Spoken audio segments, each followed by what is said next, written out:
Hey guys, how's it going? I thought this weekend maybe I'd do something a little different with my videos. The big news is that the new iPhone coming out, it's not going to have a headphone jack, and a lot of people are kind of up in arms about it, not too crazy about it, and other people saying just, calm the hell down. There's a little dongle thing you can plug in, or you can go wireless with Bluetooth, good or bad. But it kind of got me thinking, reflecting back on my experience with portable audio and things like that, and I've been sort of an early adopter with digital audio. Way back in 2002 I got my first portable audio device, not audio device, digital audio MP3 player, and kind of been swapping out different models over the years, good and bad experiences. But I think, like most people, in recent years, my primary audio players have been either my phone, my iPhone, or what I actually prefer is I've got an old iPod Nano, which I really love. I mean, it's a beautiful. This model I really love. Just a beautiful, tiny little device.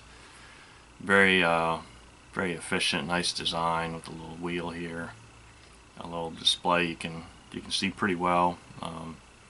Fits in the pocket very easy. And so that was kind of my, for the past several years, this was my primary music player. Of course, I've just used the, little Apple earbuds things. Didn't really think much about it. It's just a convenient way to listen to music on the go. I generally just used MP3s at 320, kilobytes per second. Didn't really mess around with the lossless Apple audio. Just, wanted to fit more music on the device. But probably about 4 or 5 years ago, when I started to upgrade my home audio system, I'd been using really just my computer to play music. Just pop a CD in the CD drive, and I had some Bose speakers that my computer was running through that were pretty decent. And so that was my sound system. But found an old Marantz receiver at work and kind of restored that, and then bought a Technique's 1200 turntable from one of the record stores in town. And between those two things and getting some decent speakers, I really started to realize how much I missed some quality sound, and how much I appreciated it here at home. So I wanted something a little better on the go. So I started to look into, first of all, like headphones. The little earbuds are, kind of the weak point to me. I always thought these things were just junk, garbage. At one point I'd had, a few years before I got the iPod Nano, I had a little Creative was the brand, a little portable MP3 player, and I'd bought some Shure in-ear models.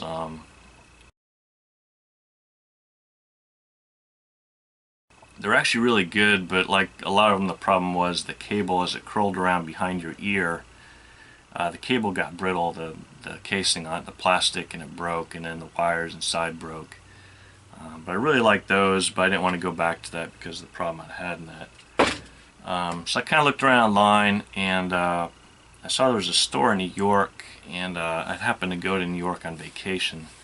There's a little store called AC Gears, I think down in Greenwich Village, and they're affiliated with the website Audio Cubes online.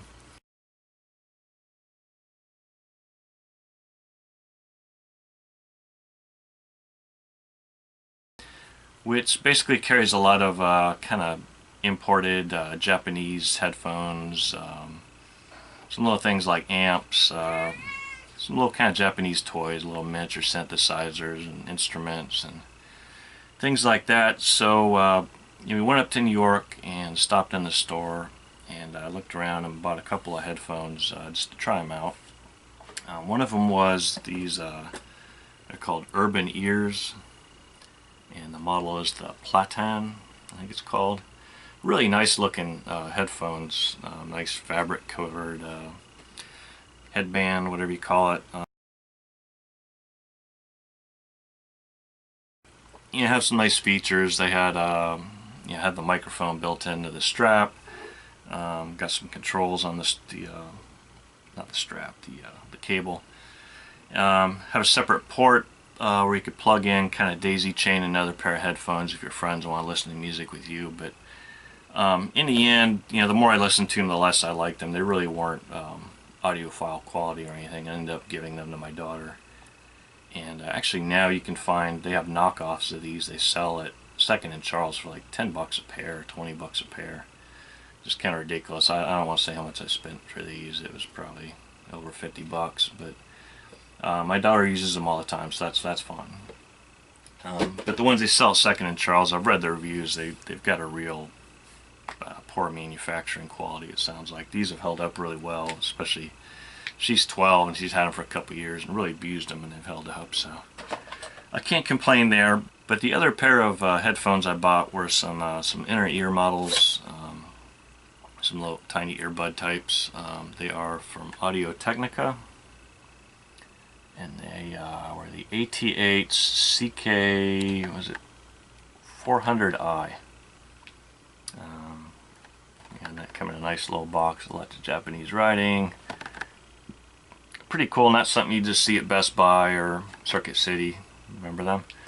And they're actually pretty good quality earbuds or inner ear headphones, whatever you want to call them. Kind of hard to see here, but they got kind of a real thin cable on them. But the sound quality of these is really pretty good. I mean, they're a lot better than the Apple earbuds. Really small, portable. It came with a little, I think these ones came with this little case. You know, a little leatherette case here. You can put them in, coil them up, stick them in there. And they were pretty good. I mean, the sound quality is really good, but there's just absolutely no bass presence in these. And I started to miss that. But they do have some nice features. They got the microphone built in, the cable, a little bit of controls, fast forward, reverse, I think volume up and down, something like that. And so I was pretty excited to add these to replace the Apple ones. So that was a good start. Had some better headphones to improve the experience, but I started to focus more on the players, thinking about the player I was using. I wanted to upgrade from something that was just mainly MP3s and go into high resolution audio. I started to download some things from like HD tracks and some super audio CD rips that people had done, and some recordings of people's vinyl that they'd done high resolution, like 24-bit, 96 kilohertz, or even higher, 192 kilohertz. And so I wanted to find like a high resolution player. Well, I started to look online, and the prices are kind of all over the map for these things. A lot of them are very expensive. You could easily spend over $1,000 for one. And this was a few years ago, before like the Pono came along, and before some of the newer, like the big name brands like Sony and I think Pioneer are in the game now with their own high-res players. So there were brands like Hi-Fi Man, iRiver, Cowan,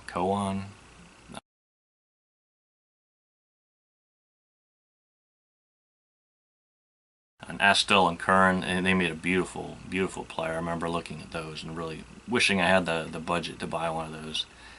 And I think they had one that was like a Blue Note edition that actually came with like a little stack of Blue Note albums, each on its own little mini SD card or something. It was kind of crazy, but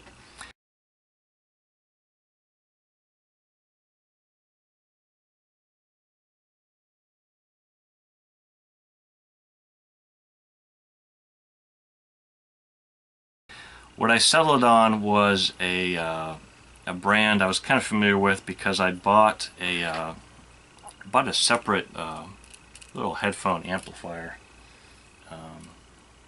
So what this is basically is it plugs in the charging jack of your iPhone or your iPod Nano, and it just takes digital audio out from there and then runs it through this separate headphone amp.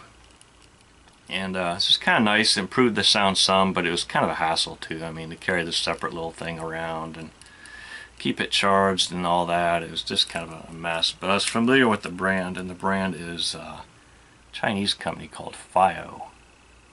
And they make all kinds of little neat audio gadgets, but I noticed, they made these high-res audio players, so looked into them and did some research and decided that was the way to go, because they were fairly cheap. They're actually really cheap, quite reasonable. And reading the stats and their comparisons to other players, they had some really good equipment inside. They weren't really as good looking for the most part, although some of these other players were quite ugly. But decided to go with the FiiO, and decided to go with a model that was actually kind of being replaced by a second generation model. What I got was the FiiO X3 second generation, or first generation, I'm sorry. And the reason I went with the first generation, it's in a little, I bought in a bundle pack and it came with some accessories like this little case here. But the reason I bought the first generation is the second generation, it had an appearance, instead of using little, button controls for volume and to skip between tracks, it used a little kind of track wheel thing, like your typical iPod Classic or iPod Nano. But the problem was it looked really cheap. They're not cheap, but it looked kind of like a Chinese knockoff of an iPod Classic or something. That's kind of what it struck me as, whereas this looked like its own sort of thing. And admittedly, the controls are a little confusing at first. Your volume up and down, your track next, you got to remember to kind of go follow the diagonal here, but you get used to that really quick.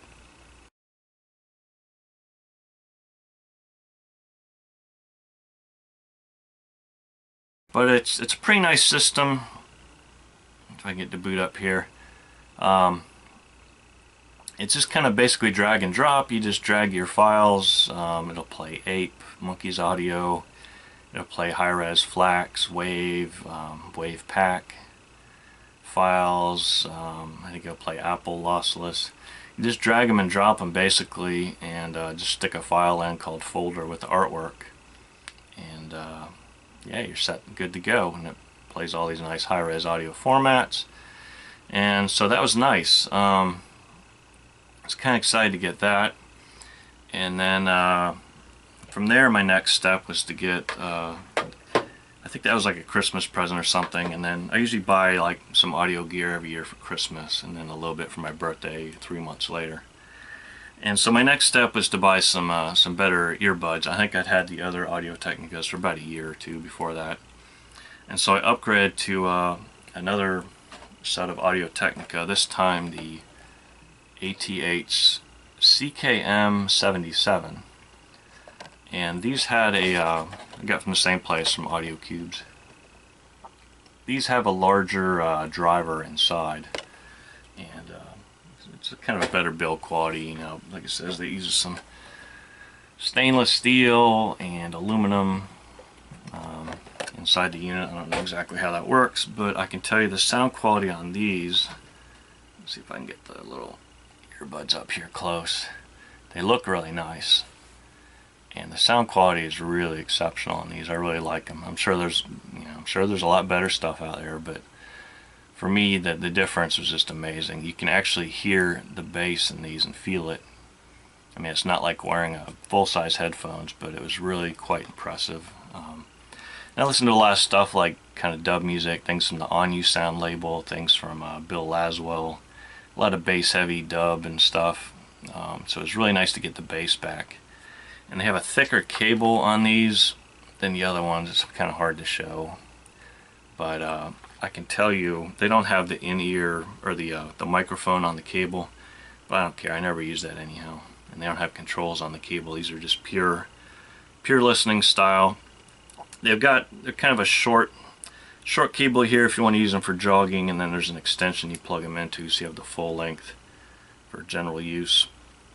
But these are really quite excellent, and I use these like every single day. And all I do is I just split them apart, the two cables, wrap them around, and I actually stuff them in my pocket just like that. And they've taken a lot of abuse, and nothing has ever happened to them. They're pretty amazing. So that's my my favorite kind of travel thing. I do take the iPod Nano when I travel just to have, just because there's different music on there. But this holds, it uses a, where is it? Just uses an SD card. Little micro SD card for its music. So you can swap that out. That's quite handy. You're not stuck with the same stuff all the time. Yeah, so I mean this is my new player. It's my new setup, and decided the next Christmas to kind of add some additional gear to the setup, and invested in a separate headphone amp to go with this. And so I bought the FiiO. Their headphone amps, they tend to name them after mountains. So this is the Mont Blanc. But it's just kind of a little standalone headphone amp. They make digital audio converter DAC amps as well. This is just, I think this one's just a straight up headphone amp. It's just got like a line in, headphone out, a little volume control there. And it's basically it's a little bigger. It was made to match up in size to the second generation, like X3 and the X5. So it's a little bigger in size, you can see there, than the X3 first generation I own.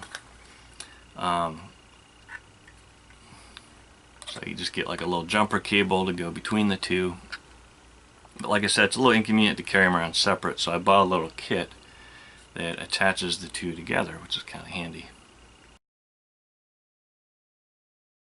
Alright, so here's the two units assembled together using this little kit I was mentioning.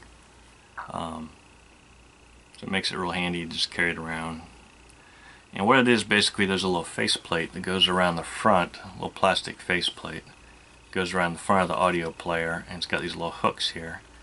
And you just hook some rubber bands that run around the back, and then come around the other side and hook there. Top and bottom. And then there are some little kind of rubber stick-on pads that go between the two units, so they can get some air to breathe between them and they're not scraping against each other.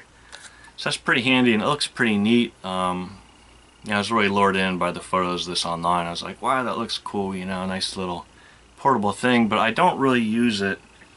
For one thing, the headphone amp, it doesn't have an auto power off function. A lot of times when I'm listening to music, like on vacation, I'm listening to it at night. I'll be laying in bed and just want to listen to music, but the problem is if you fall asleep, the audio player has an auto off. It'll turn the power off when it gets done with like the album you're listening to. But the headphone amp doesn't, and by the time you wake up it's dead and you have to recharge it. That's problem number one. And problem number two, you know, if you're traveling, you're on a plane or a train or something, and you pull out something that looks like this, I just kind of worry that some people are not going to know what the hell this is and freak out. You know, I think I have some kind of little miniature bomb set up here. So it's just kind of awkward. And I'd like to say it makes a huge difference.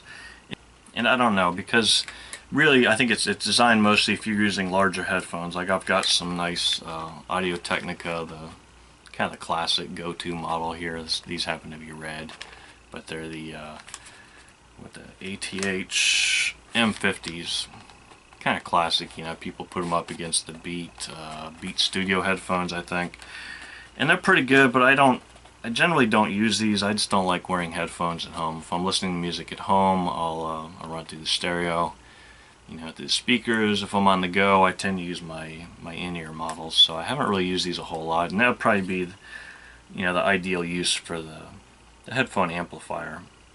But I just don't, you know, I don't like to carry these when I travel much. Just don't use them that much. I thought I would use these a lot, but I just don't. I used to use these kind of headphones when I was younger, but I just don't use them so much. I like to be just have things very simple when I travel. So my general just traveling kit here, my gear, you know, it's just simply the X3 player. I just keep it in the little protective case here. It just snaps into, and then my little Audio Technica in-ear headphones. So that's basically it. That's my portable audio of choice. Been really happy with these. I wish I could say high resolution audio just sounds so much better and you hear so much more details. I think it does, but unfortunately not a limitation of the equipment, but a limitation of my own hearing. I can't always hear the difference. In some recordings I think I hear things I haven't heard before. But it's just hard to say. My hearing is kind of shot. I used to do years of medical transcription, and you'd have headphones on, and if you didn't understand something, unfortunately you'd usually have to turn up the volume and listen to it louder and louder and louder and listen to it again, again, again. Between that and just listening to music with headphones on at high volumes younger, I think it's really damaged my hearing. And I know I have high frequency hearing loss. I've tested it before using some apps on the iPhone, and definitely above like probably 15,000 hertz, 15 kilohertz, it just dies off. So it doesn't matter anything above 20,000 hertz. I mean, some people say they can hear it. I can't hear it. I can't hear dog whistles or any of that kind of crap. But I like to think that even if I can't listen and know I'm hearing higher quality stuff, that it doesn't hurt to be listening to higher quality stuff, to be hearing the stuff, even if I can't say, oh yes, that is definitely a high-res file. Now I can tell the difference between like a 320 kilohertz and just like a wave file, like a pure lossless file. Now from like just a standard FLAC in like CD quality format and a high-res FLAC, I couldn't, if you did a blind test, I couldn't tell you the difference, I don't think. I'm sure some people can, but my hearing is just not that good. But so I'm glad I didn't spend a small fortune on a high-res player. I would kind of suggest this brand. I've been pretty happy with it. They've come out with better models now. There's an X7, which actually has like a touch screen with an Android interface. But yeah, I think this is about maybe like $200 with a bunch of stuff bundled with it, cables and the case and things like that. So not a bad investment. I think the headphone amp was around 100, 150, something like that. If you use the over-the-ear models, it's probably a decent investment. But I'm definitely happy with the build quality on this. I've never had any problems with it working. So I really like that FiiO brand. They make some interesting stuff for low prices. I know it's a Chinese company, but I mean, most of the audio gear you buy I think is made in China, so it doesn't really matter that you're supporting a Chinese company instead of a company like Apple, which doesn't really pay any corporate income tax anyhow. So they make billions of dollars off us, just off all our phones and crap. So that's it. I'm going to make another video actually where I show kind of my evolution of audio gear, portable audio gear, going back from the mid-90s up till right before I bought this thing. So thanks for watching. Check out the other video. It'll be kind of interesting. I'll see you next time.